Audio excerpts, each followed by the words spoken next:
Nous avions pour projet à la Quark de commencer la restauration d'une des chapelles de ce bas-côté.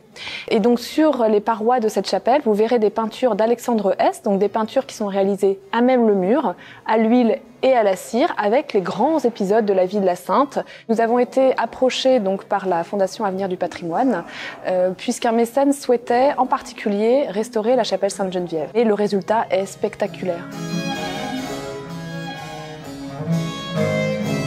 La première étape de l'intervention, c'était le décrassage. Donc après la récolte de toutes ces données, quand on sait vraiment de quoi il s'agit, quelle est la technique, quels sont les matériaux qui ont été introduits lors des précédentes restaurations. Et donc les chapelles sont très encrassées, elles sont carrément noires, les peintures sont totalement illisibles, ce qui était le cas ici. On devinait même pas la richesse, la multitude des frises, des couleurs. On est au milieu du 19e siècle. La décoration est très colorée, très riche. C'est assez impressionnant. Mais ça, on ne le savait pas avant.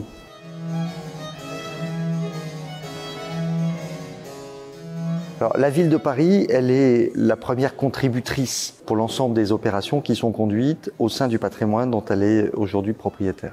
La Fondation pour l'avenir du patrimoine à Paris joue un rôle absolument déterminant, d'abord parce que c'est le premier contributeur privé, ensuite parce que nous avons des relations de très très grande qualité. On a bien sûr un gros apport de la Fondation Avenir du Patrimoine, et ce qui est vraiment très stimulant, c'est que nous savons que nous allons pouvoir continuer à embellir l'église Saint-Séverin, car nous avons déjà un projet avec la Fondation d'Avenir du Patrimoine pour la chapelle qui se trouve juste derrière moi, que vous voyez peut-être à l'arrière, la chapelle qui est juste à côté de la chapelle Sainte-Geneviève, la chapelle Saint-Jean de Flandrin. Nous avançons chacun dans la même direction avec vraiment un seul but commun, c'est embellir ce patrimoine et le remettre, le restaurer pour que tout le monde puisse l'apprécier. On est tous dépositaires du patrimoine.